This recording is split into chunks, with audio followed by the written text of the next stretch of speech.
Hello ಎಲ್ಲರಿಗೂ ನಮಸ್ಕಾರ. Welcome back to my YouTube channel Riyanshi vlogs. ಎಲ್ಲರೂ ಹೇಗಿದ್ದೀರಾ? ಚೆನ್ನಾಗಿದ್ದೀರಾ ಅಂತ ಭಾವಿಸ್ತೇನೆ. ನಾನು ಹಾಗೆ ತುಂಬಾ ಚೆನ್ನಾಗಿದ್ದೇನೆ. ಹಾಗಾದರೆ ಇವತ್ತಿನ ವ್ಲಾಗನ್ನು ಸ್ಟಾರ್ಟ್ ಮಾಡೋಣ. ಇವಾಗ ಟೈಮ್ 10:30 ಆಗಿದೆ. ನಾನು 10:30 ಮೇಲೇ ವ್ಲಾಗನ್ನು ಸ್ಟಾರ್ಟ್ ಮಾಡೋದು. ಬೆಳಿಗ್ಗೆ ತುಂಬ ಕೆಲಸ ಇರ್ತದಲ್ವ, ಹಾಗಾಗಿ ನಾನು ಬೆಳಿಗ್ಗೆನೇ ವ್ಲಾಗನ್ನು ಸ್ಟಾರ್ಟ್ ಮಾಡೋದಿಲ್ಲ. ಸ್ವಲ್ಪ ಕೆಲಸನೆಲ್ಲ ಮುಗಿಸಿ ಆದ ನಂತರ ವ್ಲಾಗನ್ನು ಸ್ಟಾರ್ಟ್ ಮಾಡ್ಕೊಳ್ತೇನೆ. ನೋಡಿ, ಇವಾಗ 10:30 ಆಗಿದೆ. ನನ್ನ ಕೆಲಸನೂ ಸ್ವಲ್ಪ ಮುಗಿದಿದೆ. ಹಾಗಾಗಿ ಇವಾಗ ಮಗಳ ಜೊತೆ ಸ್ವಲ್ಪ ಟೈಮನ್ನು ಸ್ಪೆಂಡ್ ಮಾಡೋಣ ಅಂತ ಬಂದಿದ್ದೇನೆ. ನೋಡಿ, ಅವಳು ಚೇರ್ ಮೇಲೆ ಕೂತ್ಕೊಂಡು ಆಟ ಆಡ್ಕೊಳ್ತಾ ಇದ್ದಾಳೆ. ಅವಳ ಜೊತೆ ನಮ್ಮನೆಯ ರಾಕಿ ಮತ್ತು ಸಿರಿ ಅವರಿಬ್ಬರು ಸಹ ಆಟ ಆಡ್ಕೊಳ್ತಿದ್ದಾರೆ.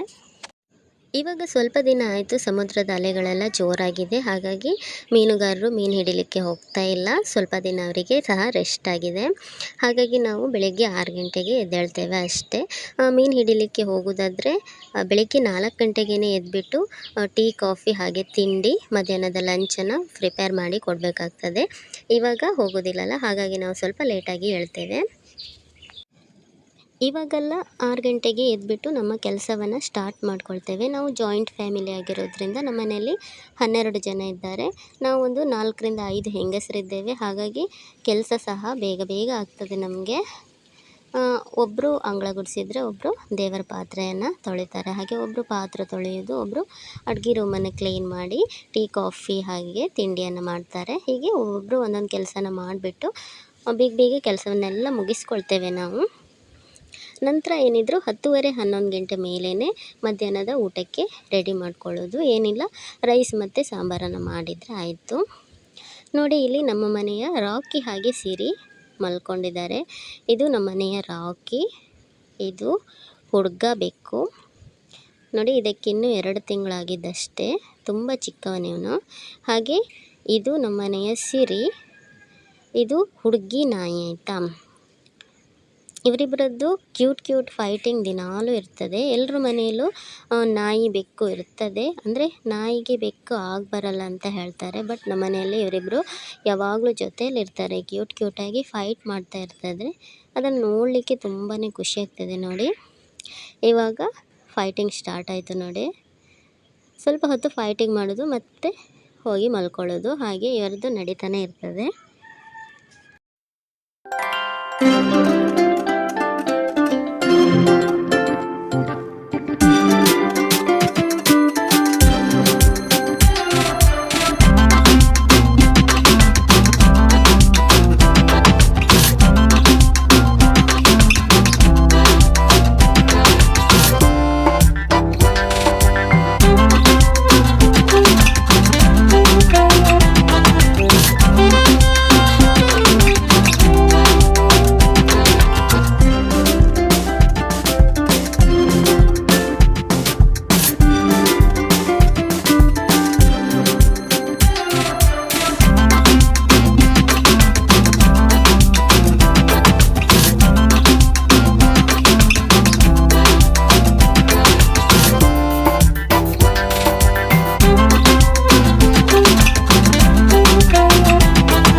ಇವರದಿಬ್ಬರದು ಫೈಟಿಂಗ್ ಸ್ಟಾಪ್ ಆಯಿತು. ಹಾಗೆಯೇ ಮಳೆ ಬರ್ತಾ ಇತ್ತು. ಸ್ವಲ್ಪ ಜೋಕಾಲಿ ಮೇಲೆ ಕೂತ್ಕೊಂಡು ಮಳೆನ ನೋಡ್ತಾ ಎಂಜಾಯ್ ಮಾಡ್ತಾ ಇದ್ದೆ.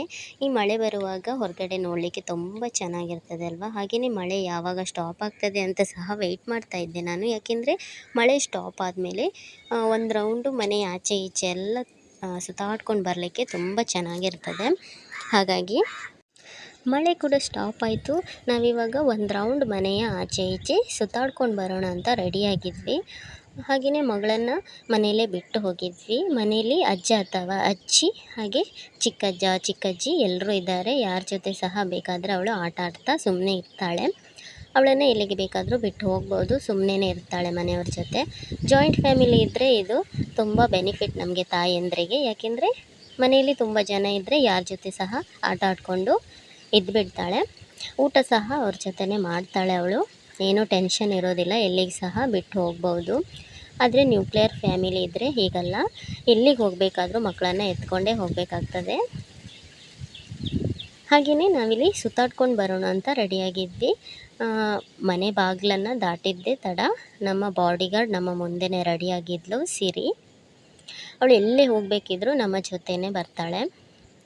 ಹಾಗೆ ನಮ್ಮ ಮನೆಯ ಪಕ್ಕದಲ್ಲೇ ರೈಲ್ವೆ ರೋಡ್ ಇರುವಂಥದ್ದು. ನೋಡಿ ಎಷ್ಟು ಡೀಪಾಗಿ ಆಳದಲ್ಲಿದೆ ಅದು ರೈಲ್ವೆ ರೋಡು. ಹಾಗಾಗಿ ನಮಗೆ ಸ್ವಲ್ಪ ಸೌಂಡ್ ಅಷ್ಟೇನು ಬರೋದಿಲ್ಲ. ಆದರೂ ಮನೆಯ ಗೋಡೆಗಳೆಲ್ಲ ಸೌಂಡ್ ಮಾಡ್ತವೆ ಟ್ರೈನ್ ಹೋಗಬೇಕಾದ್ರೆ. ಇನ್ನು ಕೆಲವು ಕಡೆ ಎಲ್ಲ ರೈಲ್ವೆ ರೋಡ್ ಮೇಲೆಗಡೆ ಇರ್ತದೆ, ಅಂದರೆ ಹೈಟಲ್ಲಿ ಮಾಡಿರ್ತಾರೆ. ಆ ಥರ ಎಲ್ಲ ಇದ್ದರೆ ಸೌಂಡು ಸಹ ಜೋರಾಗಿ ಕೇಳ್ತದೆ ಮತ್ತು ಮನೆಯ ಗೋಡೆಗಳೆಲ್ಲ ಬೆರಕು ಬಿಟ್ಟಿರ್ತವೆ. ಇದು ಸ್ವಲ್ಪ ಆಳದಲ್ಲಿರೋದ್ರಿಂದ ನಮಗೆ ಸೌಂಡು ಅಷ್ಟಾಗಿ ಗೊತ್ತಾಗೋದಿಲ್ಲ. ಮತ್ತು ಮನೆ ಗೋಡೆ ಏನು ಬೆರಕು ಬಿಟ್ಟಿಲ್ಲ ಇಷ್ಟರ ತನಕ, ಮುಂದೆ ನೋಡಬೇಕು. ಹಾಗೆಯೇ ಮುಂದ್ಗಡೆ ಹೋಗ್ತಾ ಇರಬೇಕಾದ್ರೆ ನೋಡಿ ಇಲ್ಲಿ ಒಂದು ಮರ ಕಾಣಿಸ್ತಾ ಇದೆ. ಇದು ಎಂಥ ಮರ ಅಂತ ನೀವು ಗೆಸ್ ಮಾಡಬೇಕಾಯ್ತಾ. ನಿಮಗೆ ಗೊತ್ತಾದರೆ ಕಮೆಂಟ್ ಬಾಕ್ಸಲ್ಲಿ ತಿಳಿಸಿ. ನಾನು ಹೇಳ್ತೇನೆ, ಇದು ಸಂಪಿಗೆ ಮರ, ಬಿಳಿ ಸಂಪಿಗೆ ಅಂತ ಬರ್ತದಲ್ಲ ಆ ಸಂಪಿಗೆ. ಇದು ಚಂಪಾ ಅಂತ ಕರೀತಾರೆ ನೋಡಿ. ತುಂಬಾ ಸ್ಮೆಲ್ ಇರ್ತದೆ, ಇದು ಘಮ ಘಮ ಅಂತ ಇರ್ತದೆ. ನೋಡಿ ನಾನು ನಿಮಗೆ ಒಂದು ಹೂವನ್ನು ತೋರಿಸ್ತೇನೆ ನೋಡಿ. ಇದು ಮೊಗ್ಗು, ಇದು ಸಹ ಬಾಡಿ ಹೋಗಿದೆ. ಫ್ರೆಶ್ ಹೂವಿದ್ರೆ ನಾನಿವಾಗ ತೋರಿಸ್ತೇನೆ ನಿಮಗೆ. ತುಂಬಾ ಸ್ಮೆಲ್ ಇರ್ತದೆ ಇದು. ನಾವು ದಿನಾಲೂ ದೇವರಿಗೆ ಅಂತ ತಗೊಂಡು ಹೋಗಲಿಕ್ಕೆ ಇಲ್ಲಿಗೆ ಬರ್ತೇವೆ. ಹಾಗಾಗಿ ನಾನಿಲ್ಲಿ ನಿಮಗೆ ತೋರಿಸ್ತಾ ಇದ್ದೇನೆ ನೋಡಿ. ಈ ರೀತಿಯಾಗಿ ಇರ್ತದೆ ಸಂಪಿಗೆ, ಬಿಳಿ ಸಂಪಿಗೆ. ಇದು ತುಂಬಾ ಒಳ್ಳೆಯ ಸುವಾಸನೆ ಇರ್ತದೆ. ಇದನ್ನು ಮನೆಗೆ ಒಳಗೆ ಇಟ್ಟರೆ ಮನೆಯ ಒಳಗಿರುವ ನೆಗೆಟಿವ್ ಎನರ್ಜಿ ಎಲ್ಲ ಕಡಿಮೆ ಆಗ್ತಾ ಬರ್ತದೆ. ಮತ್ತು ಈ ಮನೆ ಒಳಗಡೆ ಒಳ್ಳೆ ಶಾಂತಿಯುತವಾದ ವಾತಾವರಣ ಇರ್ತದೆ ಅಂತ ಹೇಳ್ತಾರೆ. ಹಾಗಾಗಿ ನಾವು ಇದನ್ನು ದಿನಾಲೂ ದೇವರಿಗೆ ಒಪ್ಪಿಸುವಂಥದ್ದು ದೇವ್ರ ಕೋಣೆಯಲ್ಲೇ. ಹಾಗೆಯೇ ಈ ಮರವನ್ನು ಅಂಗಳದಲ್ಲಿ ಇಟ್ಟರೆ ಸಹ ನೆಗೆಟಿವ್ ಎನರ್ಜಿಯನ್ನು ಇದು ತೆಗೆದು ಹಾಕ್ತದೆ ಅಂತ ಹೇಳ್ತಾರೆ. ನೋಡಿ ಈ ಸಂಪಿಗೆ ಮರದ ಹೂವು, ಕಾಯಿ, ಎಲೆ, ತೊಗಟೆ ಎಲ್ಲವನ್ನು ಆಯುರ್ವೇದದಲ್ಲಿ ಬಳಸಲಾಗ್ತದೆ. ಹಾಗೆಯೇ ಈ ಹೂವು ಉಂಟಲ್ಲ, ಇದನ್ನು ಹರಳೆಣ್ಣೆಯಲ್ಲಿ ಸ್ವಲ್ಪ ಕುದಿಸಿಬಿಟ್ಟು ಸಂಧಿವಾತ ಇದ್ದಲ್ಲೆಲ್ಲ ಹಚ್ಕೊಂಡ್ರೆ ಗುಣ ಆಗ್ತದೆ. ಹಾಗೆ ನಾವು ಇದನ್ನು ಡೈಲಿ ದೇವರಿಗೆ ತರುವಂಥದ್ದು. ನೋಡಿ ಇವಾಗ ನಾನು ಮನೆ ಕಡೆ ಹೋಗ್ತಾ ಇದ್ದೇನೆ. ಯಾಕೆಂದರೆ ಇವಾಗ ನನ್ನ ಮಗಳಿಗೆ ನಾನು ಊಟವನ್ನು ಪ್ರಿಪೇರ್ ಮಾಡಬೇಕು. ಅವಳು ಹೇರ್ ಕಟ್ ಮಾಡಲಿಕ್ಕೆ ಅಂತ ಪಪ್ಪನ ಜೊತೆ ಹೋಗಿದ್ದಾಳೆ. ಅವಳು ಬರುವಷ್ಟರ ತನಕ ನಾನು ಅವಳಿಗೆ ಊಟವನ್ನು ರೆಡಿ ಮಾಡಿ ಇಡಬೇಕು. ಮತ್ತು ನಮಗೆಲ್ಲ ಊಟವನ್ನು ಅತ್ತೆಯಂದಿರಿದ್ದಾರಲ್ವ, ಅವರು ರೆಡಿ ಮಾಡ್ತಾರೆ. ಹಾಗೆ ನಾನು ನನ್ನ ಮಗಳಿಗೆ ಊಟ ರೆಡಿ ಮಾಡಿದ್ರೆ ಆಯಿತು. ನಂತರ ಅವಳು ಬಂದರೆ ಸ್ನಾನವನ್ನು ಮಾಡಿಸಿ ಊಟ ಮಾಡಿಸಿ ಮಲಗಿಸುವಂಥದ್ದು. ಇಲ್ಲಾಂದರೆ ಮಧ್ಯಾಹ್ನ ಫುಲ್ಲು ಕಿರಿಕಿರಿ ಮಾಡ್ತಾ ಇರ್ತಾಳೆ. ಮಧ್ಯಾಹ್ನ ಮಲಗಿದರೆ ಸ್ವಲ್ಪ ಹೊತ್ತು, ನಂತರ ಮೂಡ್ ಚೆನ್ನಾಗಿರ್ತದೆ ಅವಳಿಗೆ. ಹಾಗೆ ಆಟ ಆಡ್ಕೊಳ್ತಿರ್ತಾಳೆ, ಇಲ್ಲಾಂದರೆ ಕಿರಿಕಿರಿ ಮಾಡ್ತಾ ಇರ್ತಾಳೆ.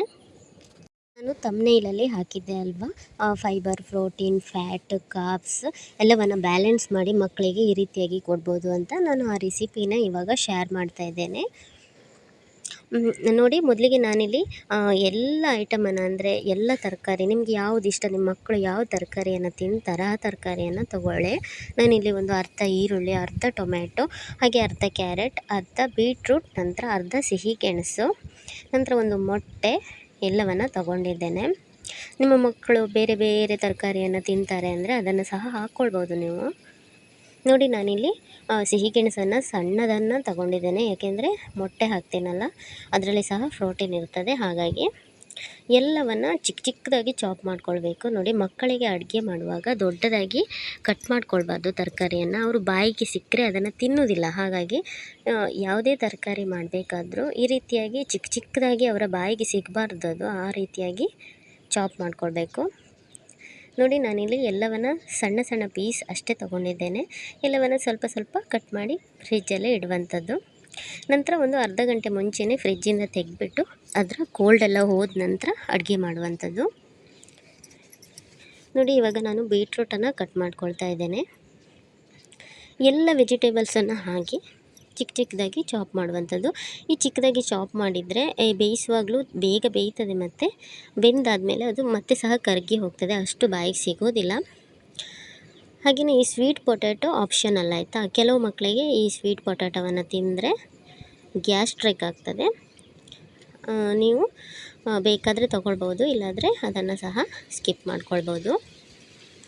ನೋಡಿ, ಮಕ್ಕಳು ಇದನ್ನೆಲ್ಲ ಹಸಿ ತರಕಾರಿನೆಲ್ಲ ಬೇಯಿಸಿ ಕೊಟ್ಟರೆ ತಿನ್ನೋದಿಲ್ಲ. ಮಕ್ಕಳಿಗೆ ಈ ಹಸಿ ತರಕಾರಿಯನ್ನು ಸಹ ಕೊಡಬಾರ್ದಾಯ್ತಾ, ಜೀರ್ಣ ಅವರಿಗೆ.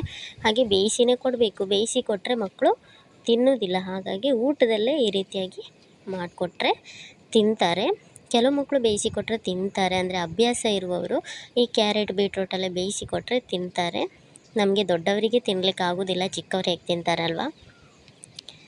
ನೋಡಿ, ನಾನಿವಾಗ ಎಲ್ಲವನ್ನು ರೆಡಿ ಮಾಡ್ಕೊಂಡಿದ್ದೇನೆ. ನಾನಿಲ್ಲಿ ಸ್ವಲ್ಪ ಅನ್ನವನ್ನು ಸಹ ತೊಗೊಂಡಿದ್ದೇನೆ, ಏಕೆಂದರೆ ಮತ್ತೆ ಎಕ್ಸ್ಟ್ರಾ ಊಟ ಮಾಡಿಸಲಿಕ್ಕೆ ಆಗೋದಿಲ್ಲ ಅಲ್ವಾ. ಅದನ್ನೆಲ್ಲ ಹಾಕಿಬಿಟ್ಟು ಅದ್ರ ಜೊತೆನೇ ಸ್ವಲ್ಪ ಅನ್ನ ಹಾಕಿಬಿಟ್ರೆ ಊಟನೂ ಅಲ್ಲೇ ಮುಗ್ದು ಹೋಗ್ತದೆ ಅಂತ.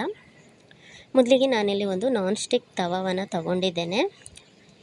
ಇದಕ್ಕೆ ಒಂದು 2 ಚಮಚ ಆಗುವಷ್ಟು ತೆಂಗಿನೆಣ್ಣೆಯನ್ನು ಹಾಕ್ತಾಯಿದ್ದೇನೆ. ಮಕ್ಕಳಿಗೆ ಆದಷ್ಟು ತೆಂಗಿನ ಎಣ್ಣೆ ಅಥವಾ ತುಪ್ಪದಲ್ಲಿ ಅಡುಗೆ ಮಾಡಿಕೊಡ್ಲಿಕ್ಕೆ ಅಭ್ಯಾಸ ಮಾಡಬೇಕು. ನೋಡಿ, ಎಣ್ಣೆ ಬಿಸಿಯಾದ ನಂತರ ನಾನಿಲ್ಲಿ ಸ್ವಲ್ಪ ಸಾಸಿವೆನ ಹಾಕ್ತಾಯಿದ್ದೇನೆ. ನಾನಿಲ್ಲಿ ನಾನ್ ಸ್ಟಿಕ್ ಪ್ಯಾನನ್ನು ಯಾಕೆ ತೊಗೊಂಡಿದ್ದೇನೆ ಅಂದರೆ ಸ್ವಲ್ಪ ಎಣ್ಣೆ ಕಡಿಮೆ ಯೂಸ್ ಆಗ್ತದಲ್ವ. ಹಾಗಾಗಿ ಮಕ್ಕಳಿಗೆಲ್ಲ ಜಾಸ್ತಿ ಎಣ್ಣೆ ಹಾಕಬಾರ್ದು. ನಂತರ ಸ್ವಲ್ಪ ಕರಿಬೇವನ್ನು ತೊಗೊಂಡಿದ್ದೇನೆ. ಕರಿಬೇವನ್ನು ಚೆನ್ನಾಗಿ ರೋಸ್ಟ್ ಮಾಡಬೇಕು. ಸ್ವಲ್ಪ ಹಸಿ ಹಸಿ ಇರುವಾಗಲೇ ಈರುಳ್ಳಿಯನ್ನು ಹಾಕ್ಲಿಕ್ಕೆ ಹೋಗಬೇಡಿ, ಯಾಕಂದರೆ ಅದು ಹಸಿ ಹಸಿ ಇದ್ದರೆ ಕಹಿ ಆಗ್ತದಲ್ವ, ಬಾಯಿಗೆ ಸಿಕ್ಕರೆ ಮತ್ತೆ ಊಟ ಮಾಡೋದಿಲ್ಲ ಮಕ್ಕಳು. ಹಾಗೆ ಚಿಕ್ಕದಾಗಿ ಕಟ್ ಮಾಡಿರುವಂತಹ ಈರುಳ್ಳಿಯನ್ನು ಸಹ ಹಾಕಿ ಫ್ರೈ ಮಾಡ್ಕೊಳ್ಳಿ. ಈರುಳ್ಳಿಯನ್ನು ಸ್ವಲ್ಪ ರೋಸ್ಟ್ ಆಗುವ ತನಕ ಫ್ರೈ ಮಾಡ್ಕೊಳ್ಬೇಕು. ನಂತರ ನಾನಿಲ್ಲಿ 1/4 ಚಮಚಕ್ಕಿಂತ ಕಡಿಮೆ ಆಗುವಷ್ಟು ಶುಂಠಿ ಬೆಳ್ಳುಳ್ಳಿ ಪೇಸ್ಟನ್ನು ಹಾಕ್ತಾಯಿದ್ದೇನೆ. ನೋಡಿ, ನನ್ನ ಮಗಳಿಗೆ ಇವಾಗ 2 ವರ್ಷ ಆಗಿದೆ. ನಾನಿವಾಗ ಅವಳಿಗೆ ಈ ಶುಂಠಿ ಬೆಳ್ಳುಳ್ಳಿ ಉಪ್ಪು ಖಾರ ಎಲ್ಲವನ್ನು ಇಂಟ್ರೊಡ್ಯೂಸ್ ಮಾಡಲಿಕ್ಕೆ ಸ್ಟಾರ್ಟ್ ಮಾಡಿದ್ದೇನೆ. ಮಕ್ಕಳಿಗೆ ನಾವು ಮಾಡೋ ಊಟದಲ್ಲೇ ಎಲ್ಲವನ್ನು ಹಾಕಿ ಕೊಡಬೇಕು. ಈ ಮಸಾಲ ಐಟಮನ್ನು ಚಿಕ್ಕದಿರುವಾಗಲೇ ಸ್ವಲ್ಪ ಇಂಟ್ರೊಡ್ಯೂಸ್ ಮಾಡ್ತಾ ಬರಬೇಕು. ಆವಾಗ ಅವರು ನಮ್ಮ ಊಟಕ್ಕೆ ಅಡ್ಜಸ್ಟ್ ಆಗ್ತಾರೆ. ಯಾವಾಗಲೂ ಈ ರೀತಿ ಸ್ಪೆಷಲಾಗಿ ಮಾಡಿಕೊಡ್ಲಿಕ್ಕೆ ಆಗೋದಿಲ್ಲ ಮಕ್ಕಳಿಗೆ. ಹಾಗಾಗಿ ಅವರಿಗೆ ಚಿಕ್ಕವರಿದ್ದಾಗಲೇ ಎಲ್ಲವನ್ನು ಅಭ್ಯಾಸ ಮಾಡಬೇಕು. ನಂತರ ನಾನಿಲ್ಲಿ ಕಟ್ ಮಾಡಿರುವಂತಹ ಟೊಮ್ಯಾಟೊವನ್ನು ಮೊದಲಿಗೆ ಹಾಕ್ತಾಯಿದ್ದೇನೆ. ನಂತರ ಬೀಟ್ರೂಟ್ ಕ್ಯಾರೆಟ್ ಎಲ್ಲವನ್ನು ಹಾಕಿದ್ದೇನೆ, ಗೆಣಸು ಸಹ ಹಾಕಿದ್ದೇನೆ. ಇದಕ್ಕೆ ಸ್ವಲ್ಪ ರುಚಿಗೆ ಎಷ್ಟು ಬೇಕೋ ಅಷ್ಟು ಉಪ್ಪು ಹಾಗೆ ಚಿಟಿಕೆ ಆಗುವಷ್ಟು ಅರಶಿಣವನ್ನು ಹಾಕಿ ಬೇಯಿಸ್ತಾ ಇದ್ದೇನೆ. ನೋಡಿ, ಸ್ವಲ್ಪ ಹೊತ್ತು ಫ್ರೈ ಮಾಡ್ಕೊಳ್ಳೋಣ. 1 ಸೆಕೆಂಡ್ ಆಗುವಷ್ಟು ಫ್ರೈ ಮಾಡಿಕೊಂಡು ನಂತರ ಇದು ಬೇಯಲಿಕ್ಕೆ ಎಷ್ಟು ನೀರು ಬೇಕೋ ಅಷ್ಟು ನೀರನ್ನು ಹಾಕಿ ಬೇಯಿಸುವಂಥದ್ದು. ನೋಡಿ, ನಾನಿಲ್ಲಿ ಸ್ವಲ್ಪ ನೀರನ್ನು ಹಾಕಿ ಬೇಯಿಸ್ತಾ ಇದ್ದೇನೆ. ಮತ್ತು ಜಾಸ್ತಿ ನೀರು ಹಾಕಿದರೆ ನೀರನ್ನು ಎಸಿಬಾರ್ದಾಯ್ತಾ. ತರಕಾರಿ ಬೇಯಿಸಿದ ನೀರನ್ನು ಎಸಿಲಿಕ್ಕಿಲ್ಲ, ಮತ್ತು ಅದರಲ್ಲಿ ನ್ಯೂಟ್ರಿಷನ್ ಎಲ್ಲ ಅದರಲ್ಲೇ ಹೋಗಿಬಿಡ್ತದೆ. ಈ ಕ್ಯಾರೆಟು ಬೀಟ್ರೂಟು ಈರುಳ್ಳಿ ಇದರಲ್ಲೆಲ್ಲ ಸ್ವಲ್ಪ ಫೈಬರ್ ಅಂಶ ಇರ್ತದೆ ಆಯಿತಾ. ಈ ಸ್ವೀಟ್ ಪೊಟ್ಯಾಟೊ ಹಾಗೆ ಮೊಟ್ಟೆ ಇದರಲ್ಲಿ ಸ್ವಲ್ಪ ಪ್ರೋಟೀನ್ ಇರ್ತದೆ. ಹಾಗೆ ನಾನು ಅನ್ನವನ್ನು ಹಾಕ್ತೀನಲ್ಲ ಅದರಲ್ಲಿ ಸ್ವಲ್ಪ ಕಾರ್ಬ್ಸ್ ಇರ್ತದೆ. ಎಣ್ಣೆ ಅಥವಾ ತುಪ್ಪ ಹಾಕಿದರೆ ಫ್ಯಾಟ್ ಇರ್ತದೆ. ನೋಡಿ, ಎಲ್ಲವೂ ಒಂದೇ ರೆಸಿಪಿಯಲ್ಲಿ ಬ್ಯಾಲೆನ್ಸ್ ಆಗೋಗ್ತದೆ ಈ ರೀತಿಯಾಗಿ ಮಾಡಿಕೊಟ್ರೆ. ನೋಡಿ, ಇವಾಗ ನಾನು ಒಂದು ನಾಟಿ ಕೋಳಿ ಮೊಟ್ಟೆಯನ್ನು ಹಾಕ್ತಾಯಿದ್ದೇನೆ. ಮಕ್ಕಳಿಗೆ ಆದಷ್ಟು ನಾಟಿ ಕೋಳಿ ಮೊಟ್ಟೆಯನ್ನು ಕೊಡಬೇಕು. ಹಾಗೆಯೇ 1 ಚಿಟಿಕೆ ಆಗುವಷ್ಟು ಪೆಪ್ಪರ್ ಪೌಡರನ್ನು ಹಾಕ್ತಾಯಿದ್ದೇನೆ. ನಾನಿಲ್ಲಿ ಚಿಲ್ಲಿ ಪೌಡರನ್ನು ಜಾಸ್ತಿಯಾಗಿ ಹಾಕ್ತಾಯಿಲ್ಲ. 1 ಚಿಟಿಕೆ ಆಗುವಷ್ಟು ಜೀರಾ ಪೌಡರ್, ಹಾಗೆ 1 ಚಿಟಿಕೆ ಆಗುವಷ್ಟು ಕೊತ್ತಂಬರಿ ಬೀಜದ ಪೌಡರ್, ಹಾಗೆ 1 ಚಿಟಿಕೆ ಆಗುವಷ್ಟು ಅಚ್ಚ ಖಾರದ ಪುಡಿ ಎಲ್ಲವನ್ನು ಮಿಕ್ಸ್ ಮಾಡಿಬಿಟ್ಟು ಮೊಟ್ಟೆ ಜೊತೆನೇ ಹಾಕ್ತಾಯಿದ್ದೇನೆ. ನೋಡಿ, ಮೊಟ್ಟೆ ಹಾಕಿ 1 ಸೆಕೆಂಡ್ ಬಿಟ್ಟಾದ ನಂತರ ಈ ರೀತಿಯಾಗಿ ಸೌಟ್ ಮಾಡಬೇಕು. ಆವಾಗ ಮೊಟ್ಟೆ ಚೆನ್ನಾಗಿ ಬಿಡ್ತದೆ ಈ ರೀತಿ. ಇಲ್ಲಾಂದರೆ ಮೊಟ್ಟೆ ಇರೋದೇ ಗೊತ್ತಾಗೋದಿಲ್ಲ ಹಾಕಿದ ಕೂಡಲೇ ಸೌಟ್ ಮಾಡಿದರೆ. ನಂತರ ನಾನಿಲ್ಲಿ 1ರಿಂದ 2 ಸ್ಪೂನ್ ಆಗುವಷ್ಟು ಬಾಯ್ಲ್ಡ್ ರೈಸನ್ನು ಹಾಕಿದ್ದೇನೆ. ನಿಮ್ಮ ಮಕ್ಕಳಿಗೆ ಯಾವ ರೈಸ್ ಕಂಫರ್ಟ್ ಆಗಿರ್ತದೆ ಆ ರೈಸನ್ನು ಹಾಕ್ಕೊಳ್ಬೋದು. ವೈಟ್ ರೈಸ್ ಹಾಕಿದರೆ ಟೇಸ್ಟ್ ತುಂಬ ಚೆನ್ನಾಗಿರ್ತದೆ, ಬಟ್ ಹೆಲ್ದಿಗೆ ಒಳ್ಳೆಯದಲ್ಲ ಅಲ್ಲ. ಹಾಗಾಗಿ ನಾವು ಮನೆಯಲ್ಲಿ ಬಾಯ್ಲ್ಡ್ ರೈಸನ್ನೇ ಊಟ ಮಾಡೋದು. ಹಾಗಾಗಿ ನಾನು ಅವಳಿಗೆ ಬಾಯ್ಲ್ಡ್ ರೈಸನ್ನೇ ಅಭ್ಯಾಸ ಮಾಡ್ತಾಯಿದ್ದೇನೆ. ನೋಡಿ, ರೈಸನ್ನು ಹಾಕಿಬಿಟ್ಟು ಸ್ವಲ್ಪ ಹೊತ್ತು ಫ್ರೈ ಮಾಡಿಕೊಂಡ್ರೆ ನಮ್ಮ ಬ್ಯಾಲೆನ್ಸಿಂಗ್ ರೆಸಿಪಿ ಮಕ್ಕಳಿಗಾಗಿ ರೆಡಿಯಾಗಿದೆ. ನೋಡಿ, ಮಕ್ಕಳಿಗೆ ಎಲ್ಲವನ್ನು ಸಿಂಗಲ್ ಆಗಿ ಬೇಯಿಸಿಬಿಟ್ಟು ಕೊಡಲಿಕ್ಕೆ ಆಗೋದಿಲ್ಲ, ಅಂದರೆ ನಮಗೆ ಟೈಮ್ ಸಹ ಇರೋದಿಲ್ಲ. ಹಾಗೆ ಒಂದೇ ರೆಸಿಪಿಯಲ್ಲಿ ಲಂಚ್ ಅಥವಾ ಡಿನ್ನರಿಗೆ ಈ ರೀತಿಯಾಗಿ ಮಾಡಿಕೊಟ್ರೆ ನಮಗೆ ಕೆಲಸ ಸಹ ಈಸಿ ಆಗ್ತದೆ. ಅವರಿಗೆ ಎಲ್ಲ ಪೋಷಕಾಂಶಗಳು ಒಂದೇ ಊಟದಲ್ಲಿ ಸಿಕ್ಕ ಹಾಗೆ ಸಹ ಆಗ್ತದೆ.